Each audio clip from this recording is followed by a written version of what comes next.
ఓం శ్రీ గురుభ్యో నమః. ఓం శ్రీ మాత్రే నమః. రవి, బుధుడు, శుక్రుడు, కుజుడు అంటే ఈ 4 గ్రహాల యొక్క మార్పులు అనేవి ఎక్కువగా ఉన్నాయి. అంటే రవి, బుధుడు, కుజుడు, శుక్రుడు ఈ మే నెలలో వివిధ రాశుల్లో మార్పులు జరుగుతున్నాయి. ఆ మార్పుల్లో ప్రధానంగా మే 1వ తారీఖు నుంచి బుధుడు మేషరాశిలోను, మే 11వ తారీఖు నుంచి కుజుడు మేషరాశిలో సంచారం చేయటం, మే 16వ తారీఖున శుక్రుడు వృషభ రాశి నుంచి మిథున రాశిలో సంచారం చేయటం, మే 15వ తారీఖున అంటే మే ప్రథమార్థంలో రవి బుధులు మేషరాశిలోను, ద్వితీయార్థంలో అంటే 15వ తారీఖు నుంచి కూడా రవి బుధులు వృషభ రాశిలో సంచారం చేస్తున్నారు. చేయటం వల్ల ఎలాంటి ఫలితాలు జరగబోతున్నాయి అనేది చూసుకునేటట్టయితే ఇవన్నీ కూడా గోచార రీత్యా చెప్పబడే ఫలితాలు అంటారు. గోచార పరంగా ఏ విధంగా ఉండబోతుంది, ఎలాంటి మార్పులు, ఎలాంటి పరిణామాలు జరగబోతున్నాయి, ఇవన్నీ కూడా బర్త్ చార్ట్ అనుసరించి కావు, గోచారాన్ని నుంచి మాత్రమే చెప్పబడిన ఫలితాలు. అయితే గోచార పరంగా ఏ విధంగా ఉండబోతుంది అంటే మేషాది ద్వాదశ రాశుల వాళ్ళకి రవి, బుధ, శుక్ర, కుజుడు మాత్రం. శుక్రుడు వివాహకారకుడు, కళత్రకారకుడు, ఒక రకంగా 20% ధనకారకుడు కూడా. అంటే లగ్జరీని, వాహనాలు, బంగారము దాని యొక్క కారకత్వాలు. కుజుడు రియల్ ఎస్టేటు, కన్స్ట్రక్షను, కోర్టులు, అప్పులు, ఆస్తులు, అన్నదమ్ములు. రవి ఉద్యోగపరంగా, ఆరోగ్యపరంగా, బుధుడు వ్యాపార పరంగా. అంటే ఈ 4 గ్రహాలు కూడా ప్రధానమైన గ్రహాలు. ఈ ప్రధాన గ్రహాలు ఏమవుతున్నాయి, ఈ మే నెలలో తొందరగా మార్పు జరుగుతున్నాయి. ఆ తొందరగా మార్పు జరగటం వల్ల ఎలాంటి ఫలితాలు రాబోతున్నాయి, ద్వాదశ రాశుల వాళ్ళకి ఎలాంటి నిర్ణయాలు తీసుకోవాలి, ఉద్యోగము, వ్యాపారము, అలానే రియల్ ఎస్టేటు, కన్స్ట్రక్షన్సు,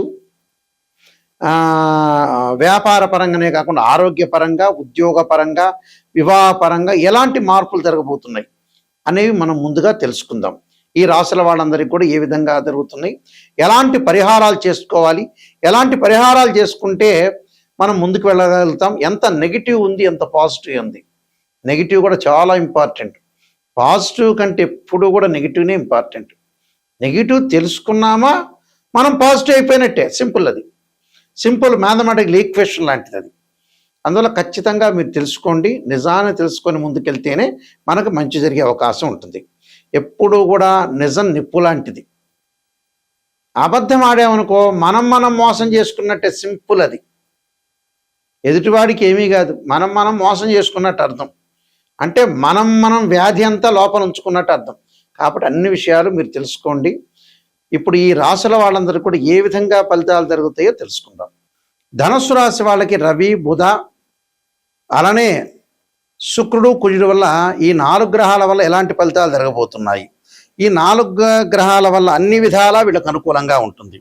అంటే విజయం సాధిస్తారు, అధిక ప్రయాణాలు చేస్తారు, దూర ప్రయాణాలు చేస్తారు, దూర ప్రయాణాల వల్ల లాభం కలగటం, నూతన వాహనాలు కొనుగోలు చేస్తారు, లగ్జరీగా ఉండే అవకాశాలు కూడా ఎక్కువ ఉంటాయి. బంగారు ఆభరణాలు, తర్వాత వచ్చేటప్పుడు వెండి, వజ్రాలు, అలానే పొలాలు, ఇళ్ళు, నూతన వ్యాపారాలు ఇలాంటివన్నీ కూడా ఏర్పడే అవకాశాలు ఎక్కువ ఉంటాయి. నూతన వాహనాలు కొనుగోలు ఛాన్స్ ఉంది. అంతేకాకుండా ఈ రాశి వారికి కూడా విద్యార్థులకు మంచి ర్యాంకులతో పాస్ అయ్యే అవకాశాలు కూడా ఎక్కువ ఉంటాయి. మంచి ర్యాంకులు అంటే మంచి మార్కులతోటి ఉత్తీర్ణత సాధిస్తారు. నీట్లో కానీ, ఐఐటీలో కానీ, తర్వాత పోస్ట్ గ్రాడ్యుయేషన్ ఎంట్రన్స్లో కానీ, గ్రూప్స్లో కానీ విజయం సాధించే అవకాశాలు ఉంటాయి. ఈ రాశి వారికి విద్యార్థులు మంచి ర్యాంకులు, త్వరగా సక్సెస్ అయ్యే అవకాశాలు ఉంటాయి. కుటుంబంలో సఖ్యత నెలకొనటం ఒకటి, అలానే ఆనందకరమైన జీవితాన్ని గడుపుతారు. అంటే హ్యాపీగా ఉండే లైఫ్ అనేది ఉంటుంది. ఆర్థిక సమస్యలు అన్నీ కూడా తీరిపోతాయి. మానసికంగా చాలా బలంగా ఉండే అవకాశాలు ఎక్కువ ఉంటాయి. మానసికంగా చాలా బలంగా ముందుకు వెళ్తారు. అలా సంతోషకరమైన వాతావరణం ఉండటం, అలానే అన్ని విధాలా ఈ రాశి వారి అందరికీ కూడా బాగా కలిసి వస్తుంది. వ్యాపారంలో పెట్టుబడులు బాగా కలిసి వచ్చే అవకాశాలు బాగా ఎక్కువ ఉంటాయి. కాబట్టి ఈ రాశి వాళ్ళు ఇబ్బంది పడాల్సిన పని లేదు. శుభ కార్యక్రమాల నిర్వహణ వెళ్తారు. ఆర్థిక స్థితిగతులు మెరుగుపడతాయి. ప్రణాళికాబద్ధంగా రూపొందించుకుని ఒక ప్లాన్తో ముందుకు వెళ్ళే అవకాశాలు ఎక్కువ ఉంటాయి. అంటే ఫైనాన్షియల్ పరంగా ఉండే డెవలప్మెంట్ బాగా ఎక్కువ ఉంటుంది. కాబట్టి ఇక్కడ అన్ని విధాల అనుకూలంగా ఉంటుంది. కానీ వివాహ శుభ కార్యక్రమాలు 1-2 సంబంధాలు తప్పిపోయి ముందుకెళ్తారు. అలానే స్త్రీలకి గతంలో ఏదైతే వ్యాపారం కానీ, ఉద్యోగం కానీ, చదువు కానీ వదిలేశారో మళ్ళీ స్టార్ట్ చేసే అవకాశాలు ఎక్కువగా ఉంటాయి. శత్రువులు వీళ్ళకి మిత్రులుగా మారిపోయే అవకాశాలు ఉంటాయి. కాబట్టి ఈ 4 గ్రహాల యొక్క ప్రభావం ఈ విధంగా ఉండబోతుంది. కొన్ని పరిహారాలను నేను చెప్పబోతే ఆ పరిహారాలు మీరు పాటించి ముందుకెళ్ళండి. వీళ్ళందరూ కూడా కొన్ని పరిహారాలు పాటించాలి. ఆ పరిహారాల్లో ప్రధానంగా పాటించే నిర్ణయాలు విషయంలో కానీ, ఈ నెలలో ఏదైతే గ్రహగమన గతులు మారిపోతున్నాయో ఆ గ్రహగమన గతుల్లో వీళ్ళందరూ కూడా అమ్మవారి యొక్క ఆరాధన చేయాలి. అంటే మహాకాళి, మహాలక్ష్మి, మహాసరస్వతి యొక్క ఆరాధన చేయాలి. అలానే ఈ రాశుల వాళ్ళందరూ కూడా యక్షాయ, కుబేరాయ, వైశ్రవణాయ, ధనధాన్యాధిపతే ధనం ధాన్యం సమృద్ధిమే దేహిమే దాపై స్వాహ అనే మంత్రాన్ని గురువారం రోజున, శుక్రవారం రోజున ప్రాతకాలంలో 21 సార్లు, ప్రాతకాలం కుదరలేదంటే మీరు ఆఫీసు నుంచి వచ్చిన తర్వాత ప్రదోషకాల సమయంలో గురువారం కానీ శుక్రవారం రోజున కానీ ఈ మంత్రాన్ని చదవటం ఇంపార్టెంటు. అంటే ఇది కుబేర మంత్రం అంటారు. ఈ కుబేర మంత్రాన్ని చదవాలి. ఆ కుబేర మంత్రంతో పాటు 21 సార్లతో పాటు దేవానాంచ ఋషీనాంచ గురుకాంచన సన్నిభం బుద్ధిమతం త్రిలోకేశం తం నమామిం బృహస్పతిం అనే మంత్రాన్ని కూడా చదువుకోవాలి. అలానే సూర్యుడి యొక్క ఆరాధన చెయ్యాలి. అంటే సూర్యుడి యొక్క ఆరాధన చేయటం అంటే ఏమిటి? ఉద్యోగపరంగా ఇబ్బందులు కలగకుండా ఉండటానికి ఆదిత్యాయుధే సహస్రకిరణాయ ధీమే తన్నో సూర్య ప్రచోదయాత్ అనే మంత్రాన్ని చదువుకోవాలి. గోధుమలు దానం చేయటం చాలా మంచిది. సూర్య భగవానుడి యొక్క ప్రదక్షిణాలు చేయాలి. ఆదివారం చక్కగా సూర్య యొక్క ప్రదక్షిణాల్ని 54 సార్లు నవగ్రహాల యొక్క ప్రదక్షిణ చేయటం. ఆదిత్యాయ, సోమాయ, మంగళాయ చ బుధాయ చ గురు శుక్ర శని భెచ్చ రాహవే కేతువే అనే మంత్రం చక్కగా చదువుకోవాలి. అలానే ఆస్తులు, కోర్టు సమస్యలు ఉన్న వ్యక్తులు ఎవరైతే ఉంటారో వీళ్ళు తప్పగా పాటించాల్సింది ఏమిటి అని అంటే కందులు దానము, ఎర్రని వస్త్రం దానంతో పాటు చక్కగా కుజుడి యొక్క ఆరాధన చేయాలి. ఎలా ఆరాధన చేయాలి? దానిమ్మ రసం ఏదైతే ఉంటుందో ఎర్రగా ఉండే రసాన్ని తీసుకుని కుజుడి మీద అభిషేకం చేయాలి. ధరణీ గర్భ సంభూతం విద్యుత్కాంతి సమప్రభం కుమార శక్తిస్తంచ మంగళం ప్రణమామ్యం అనే మంత్రాన్ని చదువుకుంటూ, లేకపోతే తత్పురుషాయ మహాసేనాయ ధీమే తన్నో షణ్ముఖ ప్రచోదయాత్ అని చదువుకుంటూ వెయ్యాలి. విద్యార్థులు తప్పకుండా దక్షిణామూర్తి స్తోత్రాన్ని, సరస్వతీదేవి యొక్క ఆరాధన చేయటం చాలా మంచిది. అలానే విష్ణు సహస్రనామ పారాయణం చేయటం ఒకటి, ఓం నమో నారాయణాయనం అనే అష్టాక్షరి మంత్రం చదువుకోవటం మంచిది. ఆరోగ్యపరంగా ఇబ్బందులు కలుగుతున్న వ్యక్తులు శరీరే జర్జరీభూతే వ్యాధిగ్రస్తే కలేబెరే ఔషధం జాహ్నవీతోయం వైద్యో నారాయణ హరి అనే మంత్రాన్ని చక్కగా చదువుకోవాలి.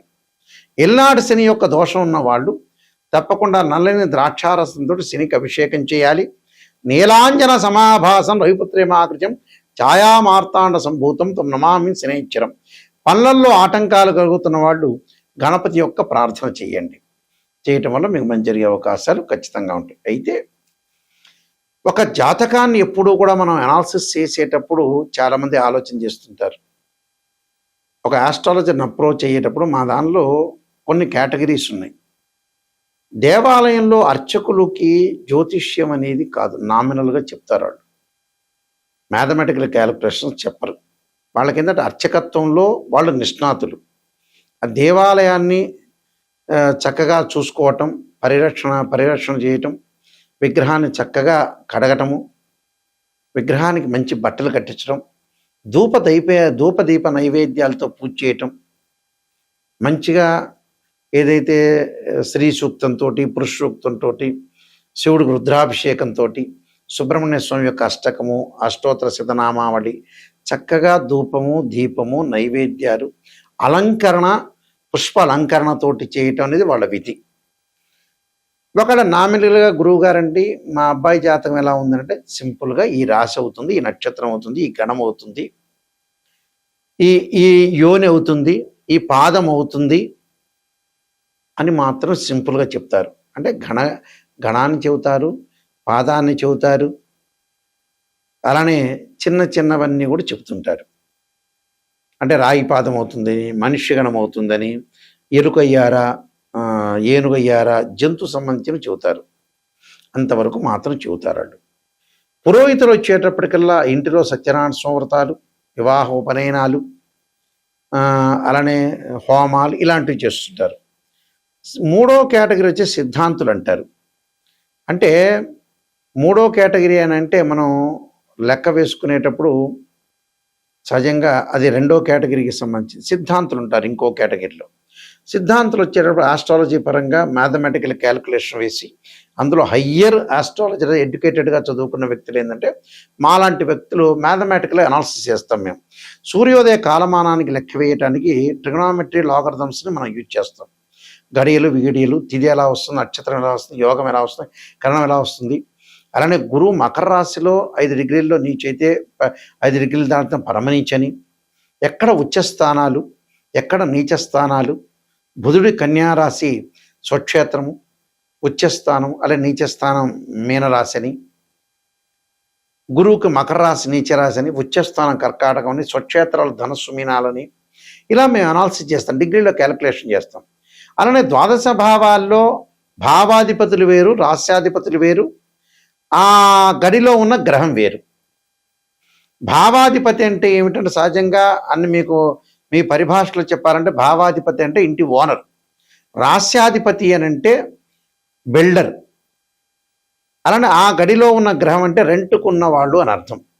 అంటే తనుభావానికి రవి, ధనభావానికి గురువు, తృతీయ భావానికి సోదరభావానికి కుజుడు, అలానే మాతృభావానికి చంద్రుడు, పంచమ భావానికి గురువు, సోదర భావానికి కుజుడు, సప్తమ భావానికి శుక్రుడు, అష్టమ భావానికి శని, ఇలా భావాధిపతులను అనాలిసిస్ చేయాలి, రాస్యాధిపతులను అనాలిసిస్ చేయాలి. ఒక రాశిచక్రంలో మనకు తేలలేదనుకోండి, మనం డాక్టర్ దగ్గరికి వెళ్తాం, ఎక్స్రే తీస్తాడు, కుదరట్లేదు, ఎక్స్రే కరెక్ట్గా రావట్లేదని స్కానింగ్ తీయని అంటాడు. స్కానింగ్ సరిగా కనపడలేదనుకోండి, సిటీ స్కాన్, ఎంఆర్ఐ స్కాన్ తీస్తారు. అలానే రాశిచక్రంలో మనం ఏదైతే గ్రహస్థితి అనేది కరెక్ట్గా తెలియదో, అనుమానం వస్తుందో, ఎంబటే ఒక వివాహానికి నవాంశాన్ని చూస్తాం, భావచక్రాన్ని చూస్తాం. వృత్తిపరంగా ఎలా ఉంది అని అంటే రాశిచక్రము, దశమాంశం, భావచక్రము, దశలో అంతర్దశలు. సంతానం కలుగుతుందా లేదా అంటే రాశిచక్రము, సప్తమాంశ చక్రం, భావచక్రము, దశలు అంతర్దశలు. ఇలా మ్యాథమెటికల్గా డివిజనబుల్ చార్ట్స్ ఉంటాయి 16. ఈ 16 డివిజనబుల్ చార్ట్స్ చెప్తేనే కరెక్ట్. ఇప్పుడు ఇంకొక విషయాన్ని ఏంటంటే ఒక ఆస్ట్రాలజర్ మీద అప్రోచ్ అయ్యేటప్పుడు గురువుగారు నిజం చెప్పండి, మాకు నెగిటివ్ అయినా పర్వాలేదు అంటే అసత్య దూరంలో ఎప్పుడూ కూడా ఉండకూడదు.